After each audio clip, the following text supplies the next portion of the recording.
नमस्कार।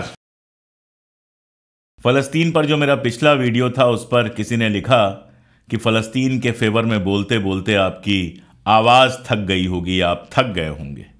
मजाक उड़ाने के लिए लिखा था, लेकिन उन्हें नहीं पता है कि हम वो लोग हैं, हम उस मिट्टी के बने हुए लोग हैं जो हक बात करने में, इंसाफ की बात करने में, सच्चाई की बात करने में ज़िंदगी भर नहीं थकने वाले।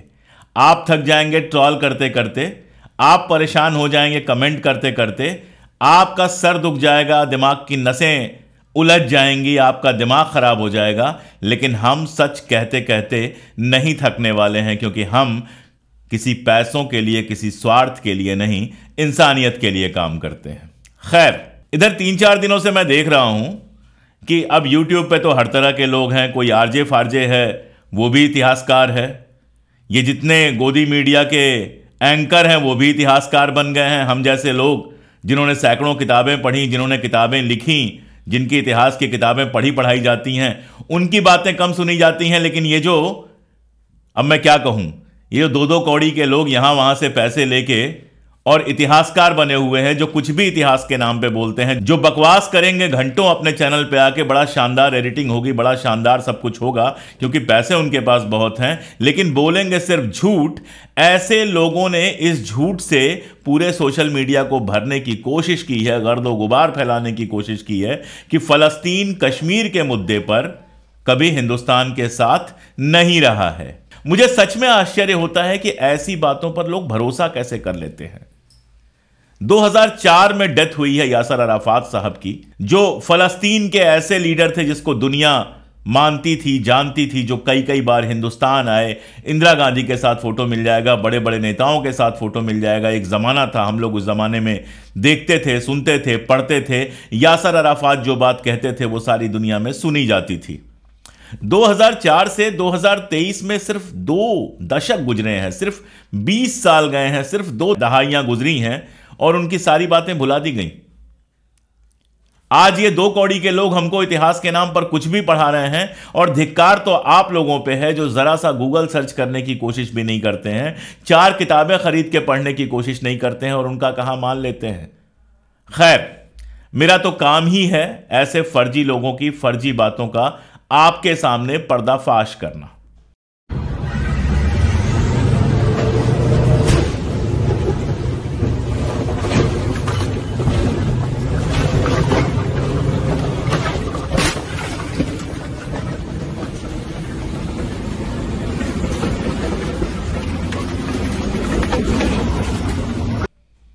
तो यासर अराफात के बारे में आप लोग जानते हैं, फिलिस्तीन लिबरेशन ऑर्गेनाइजेशन जो था या है, PLO, उसके सबसे बड़े लीडर थे और सारी दुनिया में उनकी बात सुनी जाती थी। इजराइल के साथ बाकायदा उन्होंने समझौता भी किया था। यासर अराफात के 1 से ज्यादा बयान आपको मिलेंगे कश्मीर मसले पर। मैं सबसे पहले शुरुआत कर रहा हूं Manohar Parrikar institute for defence studies and analysis. आप जानते हैं मनोहर पर्रिकर साहब भारतीय जनता पार्टी के बड़े नेता थे, गोवा के चीफ मिनिस्टर रहे। तो ये जो इंस्टीट्यूट है, इसको कम से कम आप वामपंथी या कांग्रेसी इंस्टीट्यूट तो नहीं कह सकते। मनोहर पर्रिकर साहब भारतीय जनता पार्टी के जो नेता थे, उनके नाम पर बना है ये institute, Manohar Parrikar institute for defence studies and analysis. इसकी वेबसाइट पर इंफॉर्मेशन अवेलेबल है, स्क्रीन पर इंफॉर्मेशन देखिए, मैं आपको पढ़ के सुना देता हूं। इस वेबसाइट पे लिखा हुआ है, the PLO and subsequently the Palestine national authority PNA has stood by India across various multilateral फोरा over decades. In 2000, the then Palestinian president Yasser Arafat reiterated his government's support for India's position that the Kashmir issue should be addressed within Shimla Agreement of 1972। यानी मनोहर पर्रिकर साहब के नाम पे बना हुआ ये institute हमें बता रहा है कि साल 2000 में यासर अराफात साहब ने खुलेआम ये बात की थी कि मसला कश्मीर का जो हल है वो 1972 में जो भारत और पाकिस्तान के बीच शिमला समझौता हुआ था उसके तहत होना चाहिए।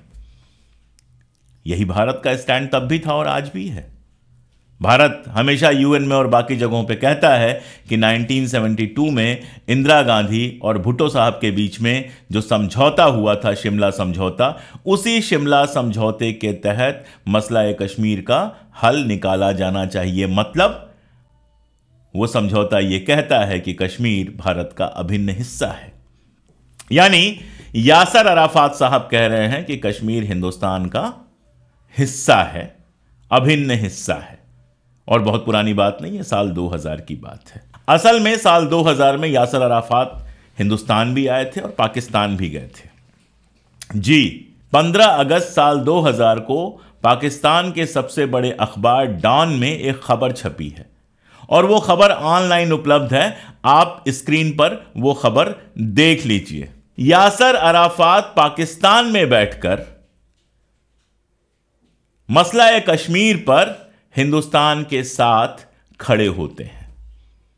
यासर अराफात पाकिस्तान जाते हैं और पाकिस्तान में जाके भी ये कहते हैं कि कश्मीर के मसले का जो हल है वो शिमला समझौते के तहत होना चाहिए। और उसके बाद ये दो कौड़ी के टुटपुंजिए जो सरकारी पैसा लेकर इतिहासकार बने हुए हैं, इतिहास के नाम पर कोई भी नाटक फैला रहे हैं, ये अपने चैनलों पर और अपने सोशल मीडिया पे कहते हैं कि फलस्तीन ने तो हिंदुस्तान का कभी कश्मीर पे साथ ही नहीं दिया। और ये साथ कहां तक पहुंचा मैं आपको ये भी बताता हूं, आपको सुन के आश्चर्य होगा। नवंबर 2004 में यासर अराफात साहब की डेथ हो गई। अब उसको लेके मैं पहले भी बात कर चुका हूं कि यासर अराफात की हत्या हुई या डेथ हुई, हमास के लोगों ने मरवाया उनको या इजराइल ने मरवाया, किस तरह से वो मरे, इसको लेकर बहुत सारी बातें हैं। लेकिन जैसा ऐसे मसलों में होता है, ना तब उसका कोई जवाब मिल पाया, ना आज उसका कोई जवाब है। लेकिन कुल मिला कर ये है कि नवंबर 2004 में यासर अराफात साहब दुनिया फानी को अलविदा कह गए, चले गए, उनकी डेथ हो गई। जाहिर तौर पर जब किसी की डेथ होती है तो पूरी दुनिया में उसको श्रद्धांजलियां दी जाती हैं। तो खिराज अकीदत पेश करते हुए कश्मीर के सबसे बड़े अलगाववादी जो नेता थे गिलानी साहब, जिनकी अभी कुछ दिनों पहले डेथ हो गई, गिलानी साहब ने कहा था, जो कहा था वो स्क्रीन पे आप पढ़िए, मैं आपको सुना देता हूं। 12 नवंबर 2004 को यह खबर छपी है पाकिस्तान के सबसे बड़े अखबार डॉन में। मैं उसको लफ्ज दर लफ्ज आपके लिए पढ़ देता हूं। यह अखबार कहता है, Palestinian leader Yasser Arafat did not support the Kashmiri cause because he was a victim of secularist ideas, Kashmir's hardline leader Syed Ali Shah Geelani said on Thursday. यानी कश्मीर के कट्टरपंथी नेता सैयद अली शाह गिलानी ने गुरुवार को, थर्सडे को यह कहा कि फलस्तीन के नेता यासर अराफात ने कश्मीर का जो अलगाववादी आंदोलन था उसका समर्थन नहीं किया क्योंकि वह सेक्युलर थे। गिलानी साहब कहते हैं, Arafat was a symbol of liberation struggle of Palestine. Arafat फिलिस्तीन का जो स्वाधीनता संघर्ष था उसके सिंबल थे। The Palestinian freedom struggle has been akin to our struggle against Indian occupation. उनका मानना था कि कश्मीर की लड़ाई फलस्तीन की लड़ाई की तरह है। मेरा मानना नहीं है ये, मैं इससे सहमत नहीं हूं। और उसके आगे वो कहते हैं कि लेकिन चूंकि वो सेकुलर थे, चूंकि वो खुद को सेकुलर कहते थे, इसलिए वो कश्मीर के अलगाववादियों के साथ नहीं खड़े हुए, हिंदुस्तान के साथ जाके खड़े हुए। तो मैंने 10 मिनट में आपको 3 ऐसे उदाहरण लाकर दिखा दिए जो ये साबित करते हैं कि फलस्तीन और फलस्तीन के नेता यासर अराफात कश्मीर के मुद्दे पर, मसला कश्मीर पर हमेशा हिंदुस्तान के साथ खड़े रहे। पहला उदाहरण मैंने आपको दिया Manohar Parrikar institute for defence studies and analysis का। दूसरा उदाहरण मैंने दिया पाकिस्तान में जाकर 15 अगस्त 2000 को दिए गए उनके बयान का, जो पाकिस्तान के ही अखबार में छपा है। और तीसरा, जब उनकी मौत होती है नवंबर 2004 में, तो कश्मीर का जो सबसे बड़ा अलगाववादी नेता था सैयद अली शाह गिलानी, वो अपने बयान में कहता है कि चूंकि यासर अराफात साहब सेकुलर थे, इसलिए यासर अराफात साहब ने कश्मीर में जो अलगाववाद चल रहा था उसका समर्थन नहीं किया। कश्मीर को लेकर वो जो भारत का स्टैंड था उसके साथ खड़े थे।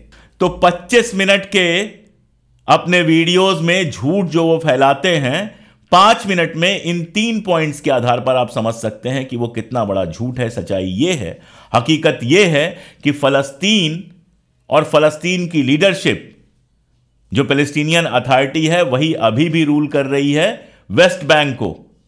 और अब यह कहा जा रहा है कि गाजा का नेतृत्व भी उसी को दिया जाएगा, पैलेस्टीनियन अथॉरिटी को दिया जाएगा। वो पैलेस्टीनियन अथॉरिटी हमेशा कश्मीर के मामले में हिंदुस्तान के साथ खड़ी रही है, नंबर 1। नंबर 2, हमास को लेकर होता यही है कि हम लोग जो ही कुछ बोलते हैं, आप बोलते हैं हमास का समर्थक है। कब समर्थन किया है हमास का हमने? कब किसी लिबरल तंजीम ने, कब हमारे जैसे आदमी ने यह कहा है कि हमास ने जो किया वो अच्छा किया? जब हमास ने वो किया, हम सब ने उसकी मलामत की थी, लेकिन यह जरूर याद दिलाया था कि हमास जो कर रहा है, यह काम इजराइल वहां पर 1948 के बाद से, 1948 के बाद से लगातार कर रहा है। अगर हमास का रॉकेट फेंकना, अगर हमास द्वारा हत्या करना, अगर हमास द्वारा जिना के आरोप लगे हैं, सिद्ध नहीं है, लेकिन मान लीजिए उन्होंने जिना किया, अगर यह सब गलत है, तो इजराइल द्वारा बच्चों की हत्या करना, इजराइल द्वारा जमीनें कब्जा करना, लोगों को उनके घर से निकाल देना, औरतों का जिना करना, पूरी दुनिया में दुष्प्रचार करना, पूरे फलस्तीन में तबाही बर्बादी फैला देना, यह कैसे सही है? तो सवाल यह नहीं है हमास सही है या गलत है, सवाल यह है कि फलस्तीनियों को आजादी का हक है। सवाल यह है कि जिस यासर अराफात ने सेक्युलर फलस्तीन बनाना चाहा था, जिस यासर अराफात ने शांतिपूर्ण तरीके से फलस्तीन की आजादी चाही थी, उसको आपने नष्ट कर दिया। सवाल यह है कि फलस्तीनी जब भी अपने हाथ में झंडा लेकर या मशाल लेकर निकले बिना हथियार के, तो आपने उनके जुलूसों को तबाह बर्बाद कर दिया, उस पर जुल्म ढाए, लोगों को मारा, गिरफ्तार किया। आपको याद होगा एक बच्ची की कहानी मैंने आपको सुनाई थी एक वीडियो में। एक बच्ची जो अपने पिता के साथ हर हफ्ते एक जुलूस निकालती है फलस्तीन की आज़ादी के लिए, वो भी गजा में नहीं, वेस्ट बैंक में, उसको अभी गिरफ्तार कर लिया गया है। कितने सारे शांतिपूर्ण लोग रहे हैं जिन्होंने वहां पर प्रतिरोध करने की शांतिपूर्ण कोशिश की है, और इजराइल ने उनको या तो मार डाला है या गिरफ्तार कर लिया है। तो जब आप शांतिपूर्ण आंदोलन नहीं चलने देंगे तो लोग हथियार उठाएंगे, ये दुनिया का इतिहास कहता है। तो अगर हमास को खत्म करना है, अगर हमास का समर्थन खत्म करना है, तो सबसे पहले जरूरी है कि इजराइल के जुल्म रोके जाए। इजराइल अगर जुल्म रोक देगा, इजराइल अगर डेमोक्रेटिक तरीके से होने वाले विरोधों को सुनेगा, अगर इजराइल टेबल पर बैठकर फलस्तीन के साथ समझौता करेगा, अगर इजराइल 2 स्टेट सोल्यूशन की बात करेगा, तो अपने आप हमास खत्म हो जाएगा। जब इजराइल कहेगा देयर इज नो पैलेस्टाइन, तो यकीन जानिए फलस्तीन में भी ऐसे लोग पैदा होंगे जो कहेंगे देयर इज नो इजराइल। अगर इजराइल कहेगा कि सारे फलस्तीनियों को मार दिया जाना चाहिए, तो फलस्तीन में भी कुछ लोग ऐसे खड़े होंगे जो कहेंगे कि सारे इजराइलियों को मार देना चाहिए। हमारे जैसे लोग दोनों की मुखालिफत करेंगे। हम किसी को मारने के पक्ष में नहीं हैं। हम नहीं चाहते कि एक भी यहूदी या एक भी फलस्तीनी निर्दोष मारा जाए। हम नहीं चाहते किसी का घर उजाड़ा जाए। हम नहीं चाहते कि शहरों पर रॉकेट गिरे। हम नहीं चाहते कि अस्पतालों पर रॉकेट गिरे। हम नहीं चाहते दुकानें बंद कर दी जाएं, जहां से खाना मिलता है बेकरीज बंद कर दी जाएं। हम नहीं चाहते। हम चाहते हैं दुनिया में अमन व अमान रहे। हम चाहते हैं दुनिया के सारे मुल्क मोहब्बत के साथ रहें। हम चाहते हैं सेनाएं सीमा पर रहें, देश की रक्षा करने के लिए वो शहरियों के ऊपर हमला ना करें। इसीलिए हम चाहते हैं कि इजराइल में जो अमन पसंद लोग हैं और फलस्तीन में जो अमन पसंद लोग हैं, उनको अमेरिका जैसे मुल्क, हिंदुस्तान जैसे मुल्क, सारी दुनिया के मुल्क और यूएन आमने सामने बिठाकर कोई ऐसा सलूशन ढूंढे जिससे फलस्तीन और इजराइल के बीच में एक लंबी शांति स्थापित हो, जिससे वहां पर रोज चलने वाली बंदूकें बंद हों, ना इधर से रॉकेट चले ना उधर से रॉकेट चले। लेकिन अगर आप ये सोचेंगे कि इजराइल तो रॉकेट फेंकता रहे, इजराइल तो फलस्तीनी औरतों के साथ जिना करता रहे, इजराइल तो फलस्तीनियों के घर उजाड़ता रहे, इजराइल तो फलस्तीनियों का पानी बंद कर दे, अस्पताल बंद कर दे, रास्ते बंद कर दे, उनका जीना हराम कर दे, उनको जानवर कहे, और फलस्तीनी हाथ जोड़कर खड़े रहें, तो आपके चाहने से यह नहीं होगा। दरअसल आप जुल्म के साथ खड़े हैं। शांति के साथ, अमन के साथ खड़े होने का मतलब तो यह होता कि आप इजरायली जुल्म का भी उसी आवाज में विरोध करते। खैर, आज का वीडियो जो मैंने बनाया था वो सिर्फ इतिहास से एक झूठ जो फैलाया जा रहा है, उस झूठ को पर्दाफाश करने के लिए बनाया था, वो मैंने पर्दाफाश करके रख दिया। आपने देख लिया कि किस तरह से पीएलओ और पैलेस्टीनियन अथॉरिटी और इसके सबसे बड़े नेता यासर अराफात पाकिस्तान जाकर भी पाकिस्तान की राजधानी में बाकायदा बयान जारी करके कहते हैं कि कश्मीर के मसले पर सारी जो बातचीत होनी चाहिए, सारे जो समझौते होने चाहिए, वो शिमला समझौते की रोशनी में होनी चाहिए। और उसके दर्द में सैयद अली शाह जिलानी, जो सबसे बड़े नेता थे अलगाववाद के कश्मीर में, वो कहते हैं कि हमारा साथ नहीं दिया यासर अराफात ने क्योंकि वो सेकुलर थे। तो यासर अराफात और फ़लस्तीन की जो लीडरशिप है वो गिलानी से गाली सुने सेकुलर होने का, और ये जो आज के हमारे लघुए भगुए पैदा हुए हैं सरकार के, ये उनको कम्युनल कहें, ये कहाँ की सच्चाई है। खैर, आखिरी बात, एक बात, अंतिम बात, फ़लस्तीन मसला कश्मीर के साथ साथ लगभग हर मसले पर हमेशा हिंदुस्तान के साथ खड़ा रहा है। लेकिन जो मुल्क खुद रोज़ जुल्म सह रहा है, जिनके ऊपर खुद रोज़ बम गिर रहे हैं, जिनको रोज़ मारा जा रहा है, जो 1948 से अब तक लगातार अपने ही घर से भगाए जा रहे हैं, वो किसी का क्या समर्थन करेंगे, किसी का क्या विरोध करेंगे। ऐसे मुल्क के साथ खड़ा होना हिंदुस्तानियों का ही नहीं, मुसलमानों का ही नहीं, सारी दुनिया के इंसाफ पसंद लोगों का फर्ज होना चाहिए। आज के लिए इतना ही। आगे भी जब कोई ऐसी बात आएगी तो बात करते रहेंगे हम। यकीन जानिए, चाहे वो फ़लस्तीन का मसला हो, चाहे कहीं का मसला हो, हक के लिए आवाज़ उठाने में, हक बात के समर्थन में न हमारा गला थकने वाला है, न हमारी आवाज़ थकने वाली है, न हमारा जिस्म थकने वाला है। हम लगातार हक की बात करते रहेंगे। आप हमारे साथ बने रहिए। YouTube पर जो कुछ चाहिए होता है यूट्यूब के वीडियोस को दूर तक पहुंचाने के लिए, लाइक, सब्सक्राइब वगैरह वगैरह आप सब जानते हैं, वो ज़रूर कीजिए। और अगर आप चाहते हैं कि इस मुहिम में आप हमारे साथ आएँ, आप हमारा हिस्सा बने, तो बहुत आसान तरीका है, आप इस चैनल को ज्वाइन कर लीजिए या फिर सुपर थैंक्स के द्वारा हमें सपोर्ट कीजिए। आपका हर सपोर्ट हमें वो ताकत देता है कि हम सत्ता की आंख में आंख डालकर सच बोल सकें। बहुत शुक्रिया। नमस्कार।